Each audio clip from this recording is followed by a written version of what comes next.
Hello, everyone, and welcome to Slash Film Daily for February 7th, 2018.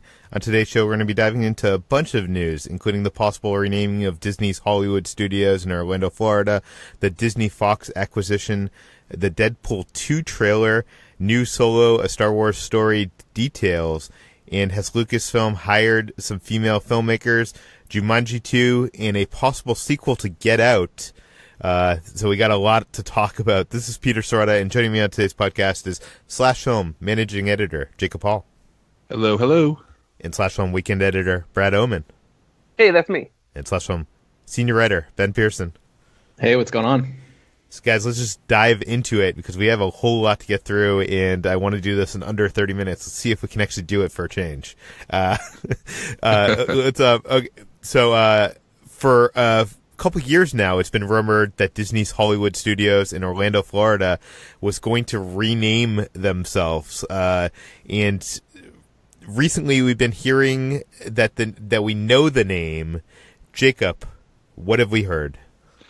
Well, the rumored name, which came off of a list of names sent out to Disney fans and visitors in a survey last year, is, drumroll please, Disney Cinemagine Park. That's Cine as in cinema, and imagine as in imagine misspelled. It just comes. It just comes off the tongue very naturally.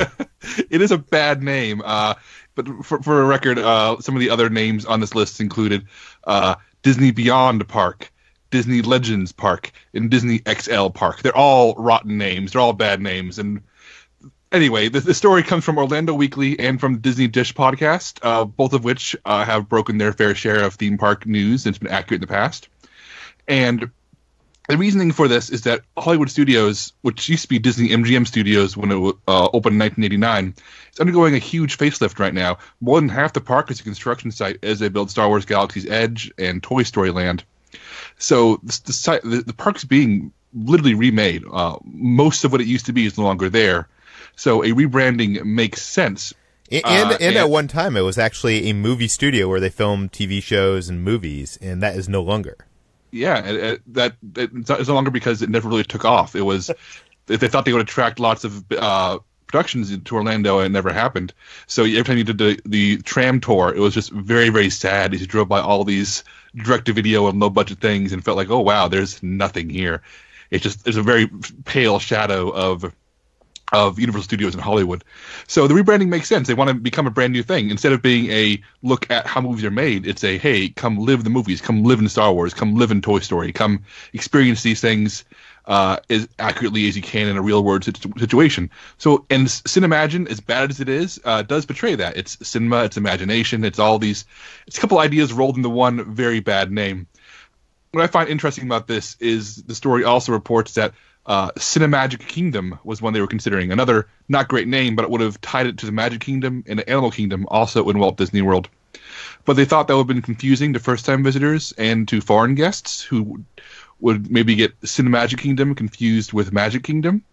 But at the same time, Cinemagine also feels really confusing and bad. Yeah. Yes. Also, for the record, Disney has denied this in a new statement, saying that the name will... The denial is it's not going to happen. Well, you can say what it says. Yeah, it says it will remain the same for the foreseeable future. But Peter, you and I both think this is going to change, right? Yeah, I mean, before Star Wars Galaxy's Edge opens in 2019, I think they're going to have to rebrand the park.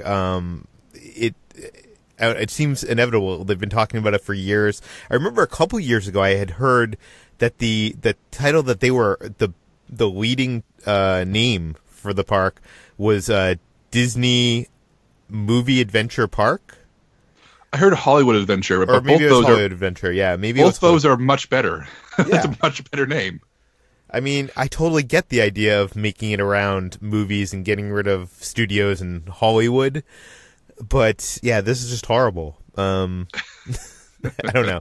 And also, I love, by the way, I'm a big fan of Jim Hill's podcast, and I love how he points out that sometimes with these kind of corporate decisions and they do these polls, the executives will often put worse titles in the mix just because they're trying to force, like, the one that they want to be the one that is, you know, the leading in the poll.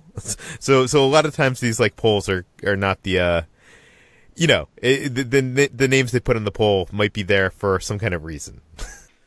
Here's what Ben and Brad, who aren't as big as theme park buffs, think of when they hear Disney Cinemagine Park.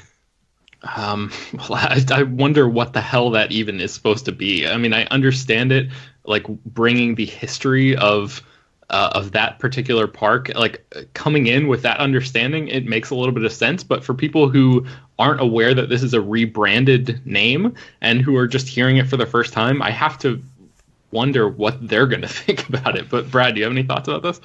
I mean, Cinemagine kind of sounds like the name for like a new modern viewfinder or like a weird VR game.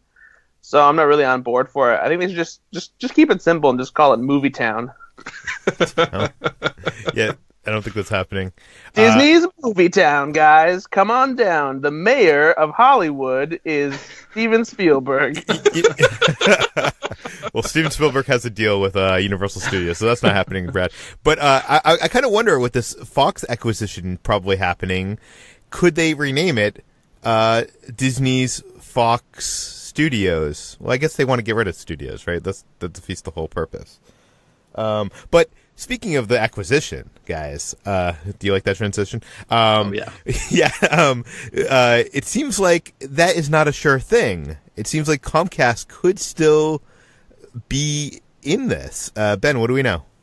Yeah, so back in December, it seemed as if the Walt Disney Company had finalized its acquisition of 21st Century Fox, the assets that were on the table, which included 20th Century Fox, the movie studio, FX Networks, a bunch of other stuff. You guys probably know all about this. We've talked about it at length. But new sources have told CNBC that Comcast might actually consider outbidding Disney if they are allowed to do so. And I think a lot of this is everyone in the industry is sort of sitting around and waiting to see what's going to happen with AT&T's proposed acquisition of Time Warner, which has been blocked by the Justice Department and sort of tied up in a bunch of court cases and stuff. So once the ultimate legality of that case is decided, that's going to have some trickle-down effects on the entire rest of the industry, and especially in terms of these big media company acquisitions. So Comcast has not officially put in a bid yet, but earlier, I guess, in the early stages of the Disney deal and their conversations last year, CNBC says that Comcast executives told Fox owner Rupert Murdoch that they were willing to pay, quote, significantly more than Disney for the Fox assets that are up for grabs. So it is possible that, even though it seems like a done deal right now, while we're waiting on government regulatory committees to make their final say on whether or not this is actually going to happen, it seems like Comcast is sort of waiting in the wings as a potential spoiler of this whole thing. They could conceivably come in and swoop in at the last second and sort of take this out from under Disney's gaping maw. That would be interesting. What do you think the chances are of this actually happening? I mean, I guess okay, so I'm not I don't specialize in business mergers like this, but from the outside looking in, it seems like the reason that Rupert Murdoch chose Disney is because they have so much infrastructure in place already, and they seem like, it's almost the same reason that George Lucas did, right? Like there's a relationship there. There's like, Disney's not going anywhere. You sort of get the sense that like his baby is going to grow up in a nice house kind of thing. And I just don't know if Comcast offering more money is going to be enough to change his mind there. There's a lot of speculation about whether that's going to be the case. Whether the money is actually going to speak enough volumes to get Rupert Murdoch to change his mind. But to me, it seems like the Disney thing is probably gonna shake out. Yeah, because he's getting stock, so like a lot of the investment is in that company. NBC Universal is owned by Comcast.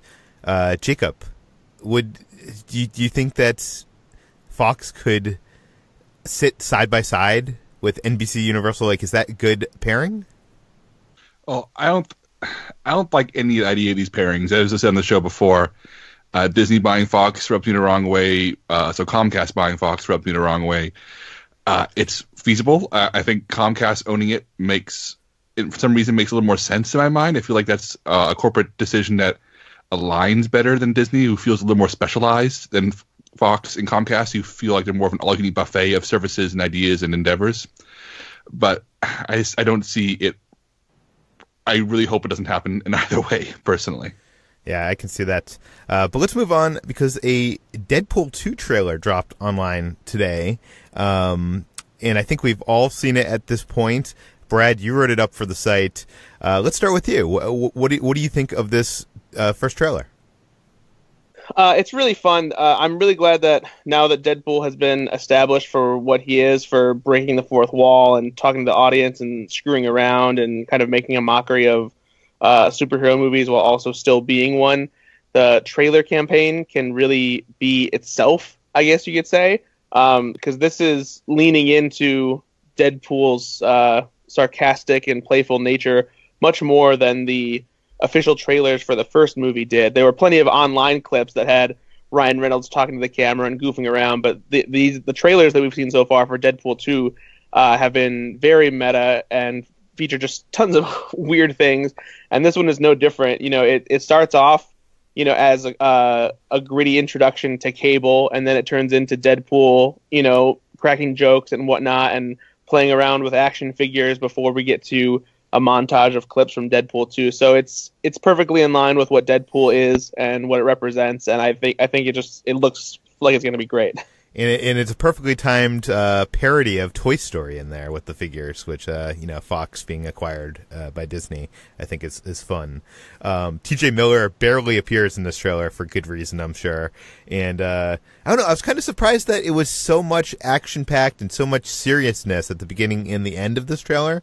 I know that it does have that fun fourth wall stuff in that middle section, but I'm surprised that they I don't know. I just thought this is probably a good thing, because I thought after seeing Deadpool 1 that they might take the wrong lesson from that movie and be like, oh, we got to make it a full-on comedy and, take out the fun action that the original director brought to who was it, Tim Story? Or Tim Miller? Tim Miller, sorry.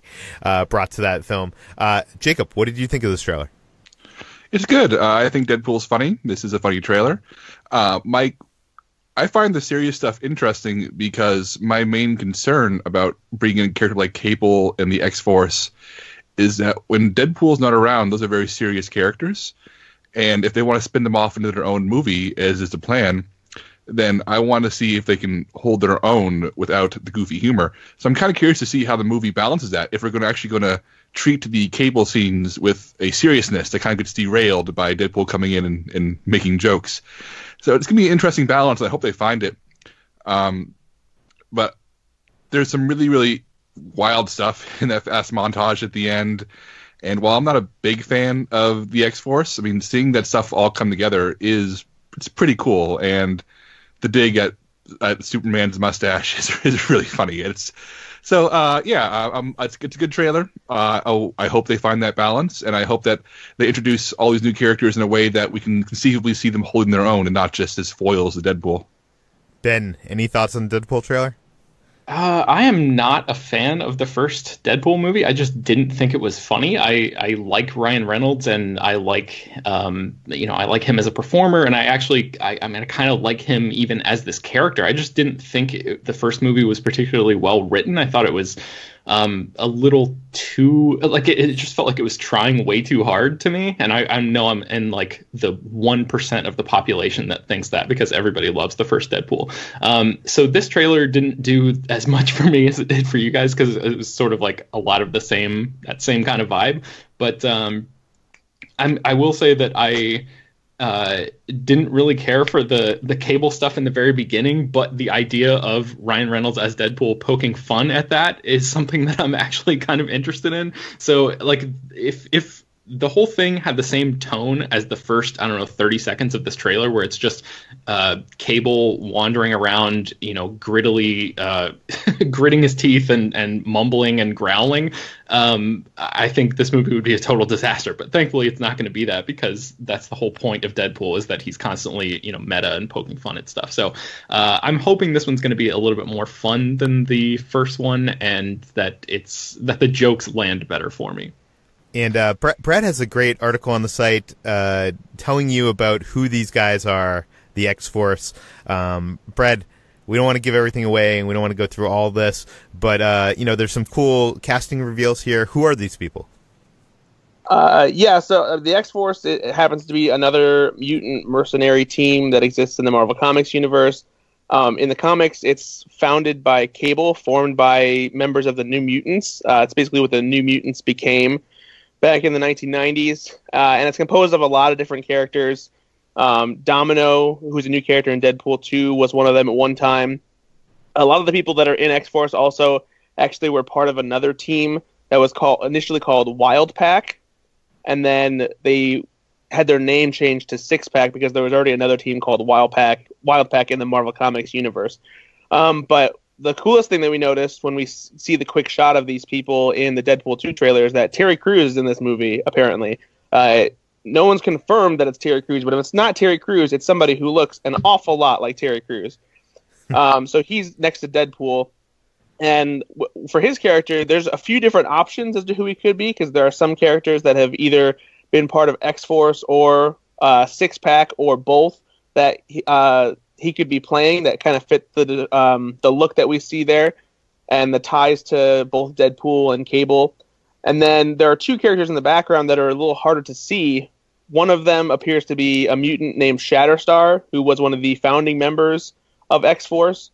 And the other one is a little bit more difficult to discern, and there are some options that I came up with by just digging through the various characters from X-Force and the ones that have ties to Deadpool and Cable. There's one specifically that I think that it might be that has ties to Shatterstar, and if it is that character, it might be the first gay superhero couple we've seen on the big screen.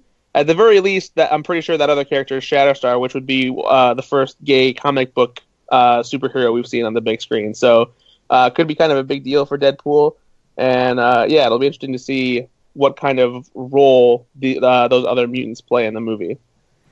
Well, yeah, if you want to read Brad's entire article, you can go to slashfilm.com or linked in the show notes. It's worth a read if you want to dig into who we will be seeing as the X-Force in this sequel. But let's move on from that to Star Wars. Solo, a Star Wars story. Entertainment Weekly is running a cover story this week, and, of course, tons of details are revealed. Jacob, what have we learned? Yeah, there were a few stories released today. We're going to cover two of them right now. Both of them involve plot details and some character details, both for new and old faces. So let's start with the cover story we wrote up on the site. What's interesting is that we learn that the main focus of Solo, a Star Wars story, or at least maybe the first main job that may get people into trouble, is a train robbery. But the train we see in the trailer, which is the sort of roller coaster, fast, exciting-looking vehicle, it's called the Conveyex, and something on the Conveyex is going to be stolen by a crew led by Tobias Beckett, who is Woody Harrelson's character, and his team includes Val, Tandy Newton, and they may be working for Dryden Voss, played by Paul Bettany. And at this point in the story, or at least in the Star Wars timeline, Han Solo has been more idealistic. He's a bit of a dreamer, and he gets pulled onto this team after they see something in him. And as Alden Ehrenreich, who plays Han Solo, says, I think figuring out who's good and who's bad is exactly what Han is trying to do throughout this film. So it's very much a traditional crime movie setup. The crew gets together to do a job, and presumably the job either goes really well at the end or it goes really poorly midway through the movie and a deal with the fallout. So I'm curious to see what structure the movie follows. And also, Kathleen Kennedy and other people involved in the production throw around all kinds of words describing this movie. There's a Western, there's noir, there's a heist, gunslinger type movie. So it feels like there's a lot of things going on in Han Solo story. Solo, a Star Wars story. Solo, never mind. Okay, moving on from that. That actually sounds like it could have been a Legends book at one time. Solo, a Solo story set in a part 1 of the Solo series. All right. More interestingly, Inhit Weekly revealed a batch of photos showing off characters and locations, and you can see all these on slashfilm.com. It's in the show notes, but I'll run down some of the details we can talk about here. There's a shot of young Han and Chewbacca sitting in the Millennium Falcon cockpit, and screenwriter Lawrence Kasdan notes that, to me, this is a love story between Han and Chewie. Their relationship has always been my favorite part of the saga, and the fact that only Han understands what Chewie is saying, I find a very funny possibility for comedy.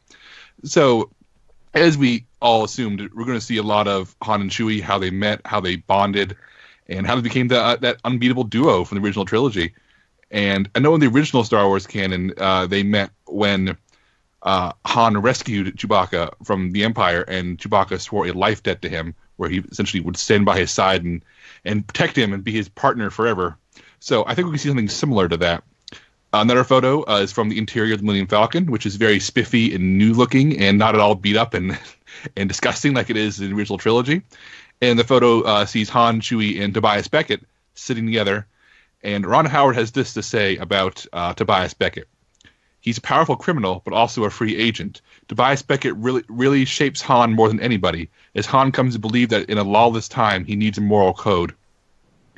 And it makes me wonder if Tobias Beckett is the kind of guy who teaches Han a moral code, or if maybe he betrays him and teaches Han that he can't trust anyone. So I'm very, very curious to see how that goes. We also see a little bit from Emilia Clarke's Kira. That's spelled Q-I-apostrophe-R-A. You may remember Emilia Clarke from Game of Thrones, where she plays Daenerys. Here, she is Han Solo's old friend, and they grew up on the streets together. She's a streetwise crook like him.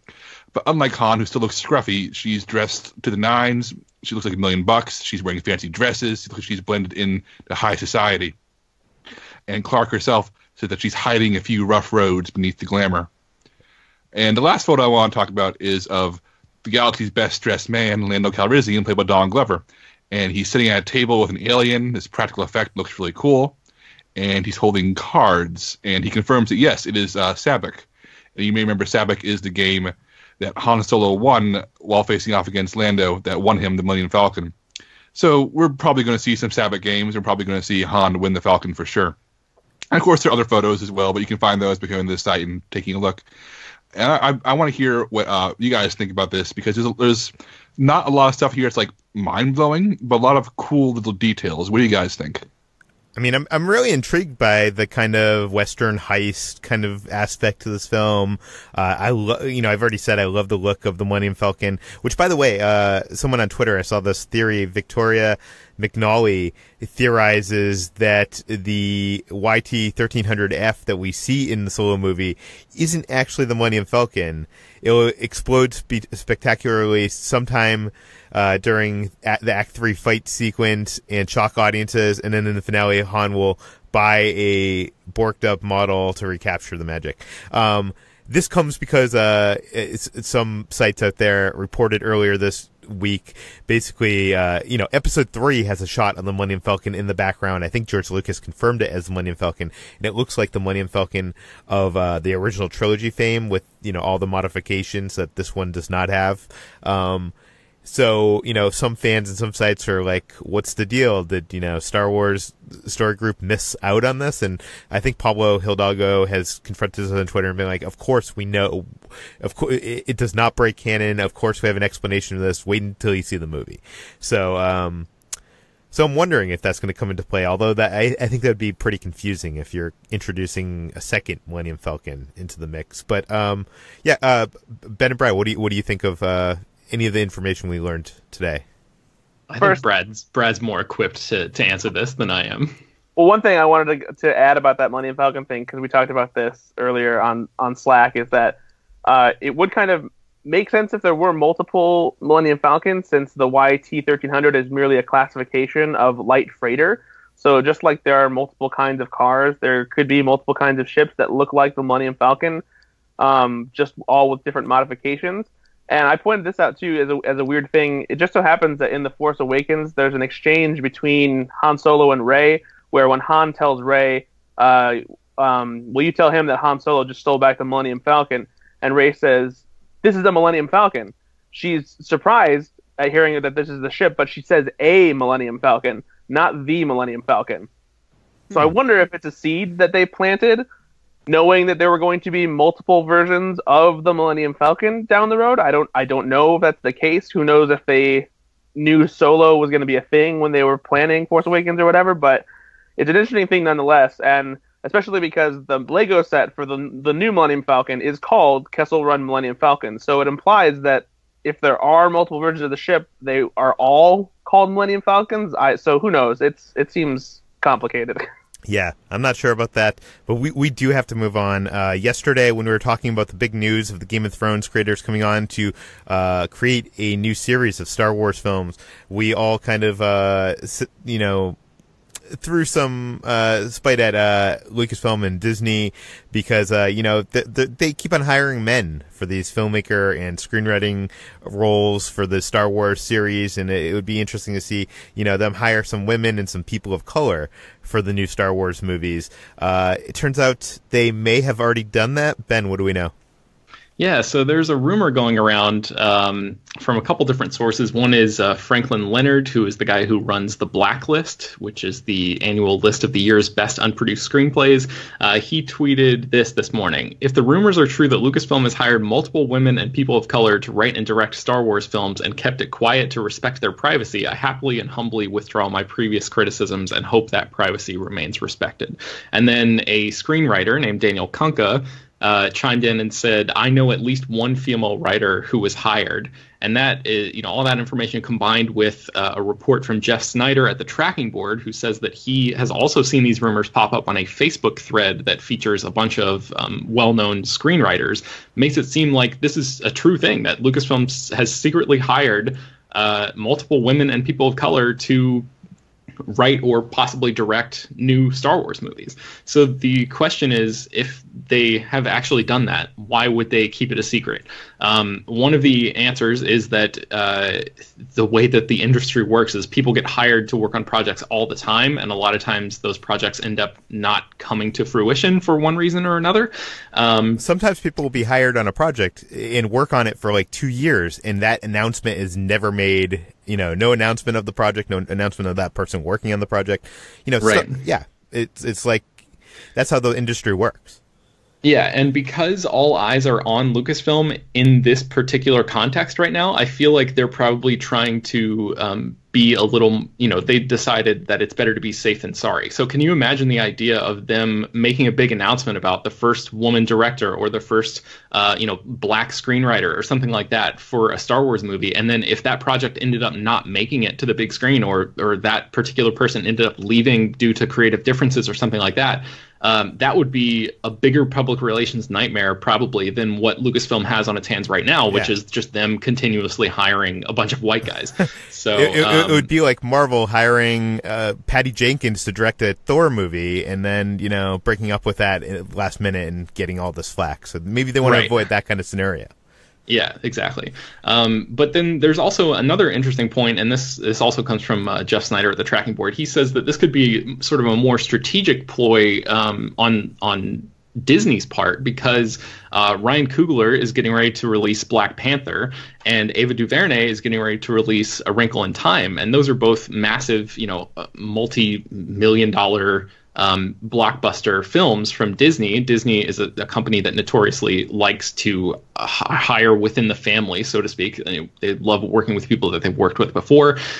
So what if one of those people, Ryan Coogler or Ava DuVernay, is already, what if they are the contenders that were, these people who've already been hired? If that's the case, maybe Disney and Lucasfilm are not making this announcement because they want the focus of those press junkets to be on those movies, Black Panther and A Wrinkle in Time, instead of all these journalists asking these people Star Wars questions. So that actually sort of makes sense to me, especially since we just got an invite to the Wrinkle in Time junket, and Ava DuVernay is not doing one-on-one interviews, which is a little weird because she directed the movie. And she's so great with press. You'd think that, they would want to put her front and center. Yeah.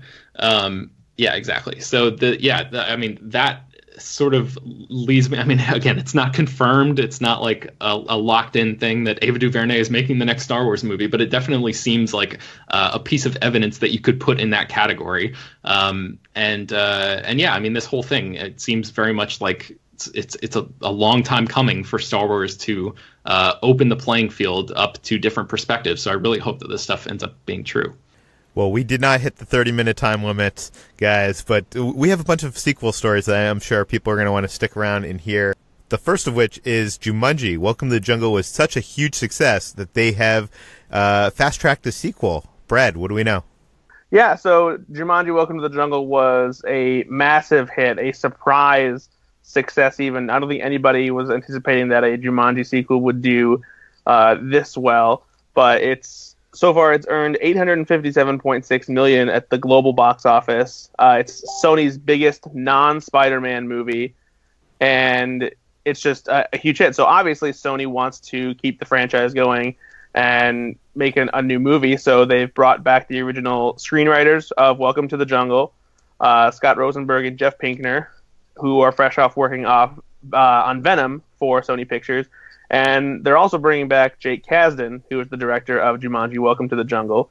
So the entire team is coming back. And even though I was thinking and hoping that maybe we might see another cool approach to the concept of Jumanji, since this one did such an interesting thing by turning the idea into a video game that sucks the people into it as opposed to a board game that pushes jungle elements out into the real world, the movie is supposed to bring back Dwayne Johnson, Kevin Hart, Jack Black, and Karen Gillan. So that means we'll be dealing with the video game again somehow, but we just don't necessarily know in what capacity. Well, maybe they will get sucked out into the real world and have to stop some bad guys and animals and stuff. That's what I was going to say. I think it would be cool to see the video game avatars who don't have any real-world experience contend with having to behave in a more realistic fashion, much in the same way that Arnold Schwarzenegger has to in the second half of Last Action Hero. That could be interesting. Let's move on to our last bit, which is another sequel. Jordan Peele is considering a Get Out sequel and has quit acting. Jacob, what do we know? Well, I'll start with the first one there. At a recent Academy's nominees night, Jordan Peele, who's nominated for 3 Oscars this year, for producing Get Out, for directing Get Out, and for writing Get Out, he was asked about a potential Get Out sequel, to which he responded, "I will definitely seriously consider it. I love that universe and feel like there's some more story to tell. I don't know what it is now, but there are some loose ends if you know the movie." This to me doesn't feel like I'm making a Get Out too. It's like, I'm going to be nice to your question and give you a polite answer. I'm not going to say there shouldn't be a Get Out sequel. There's probably a lot more stories you can tell in there. But I feel like Jordan Peele said so much with Get Out that I want to see him explore other things and other worlds and find more things to say featuring new characters and new stories. So while he said this, and while I have no doubt in my mind maybe a Get Out 2 has flashed through his mind, and he's maybe thought about possibilities, I wouldn't count on there actually being one. Probably not ever, if not for a long time. But the other story here is that Jordan Peele has quit acting. And you may know he's an incredible actor. He was on all those years of Key and Peele, where he's really funny. And he's just this really strong, versatile performer. And when he won the Directors Guild of America Award for Best New Director, he said, "The Emoji Movie actually helped me quit acting. I was offered the role of Poop." So he responds to, he said that this was a very messed up offer. He didn't say messed up, though. He said he'd sleep on the offer. And by the time he got back to his agent, they had offered the role of Patrick Stewart, who had accepted it. So he decided that if people are going to offer him the role of Poop in the Emoji Movie, he'd rather not be acting. So he is going to concentrate on making movies and being behind the camera. And, well, I feel like we are suffering a loss for him no longer acting because he is such a strong actor. Him doubling down on directing more movies is certainly not a bad thing. So I don't think we'll see a Get Out sequel, but at the very least, we'll be seeing a lot more from Jordan Peele in the years ahead. Brad, do we need a Get Out sequel? I don't know if we need one. I think maybe some time needs to go by before we jump right back into it. And like Jacob says, I think that there's plenty more that Jordan Peele wants to do behind the camera, and he has a lot more to say since he's only directed one film so far, that he doesn't need to necessarily start pumping the well so soon. So I think let's let Jordan Peele do what he wants to for a bit, and then maybe circle back around to a Get Out sequel in a few years or so. What about a Get Out Purge crossover spinoff? No? No, just no. Okay. I think that does it for today's Slash Film Daily. Where can everybody find more of your work, guys? Let's start with Jacob. I'm on slashfilm.com every single day, and I'm on Twitter at Jacob S. Hall. Ben, where can people hear you? You can hear me on this podcast. I'm on it pretty regularly. You should definitely subscribe to it. It's pretty great. And you can find me on Twitter at Ben Pearson as well. Brad, where can people find you? You can find me on Twitter at Ethan_Anderton, and listen to me on another podcast called Go Flix Yourself, FLIX, on iTunes and other podcasting platforms, and I write for some site called Slash Film. I don't know. I don't recognize that. You can subscribe to Slash Film Daily on iTunes, Google Play, Overcast. It's published every weekday. Please go to iTunes, give us a rating, give us a review, spread the word, tell your friends, and we will see you tomorrow.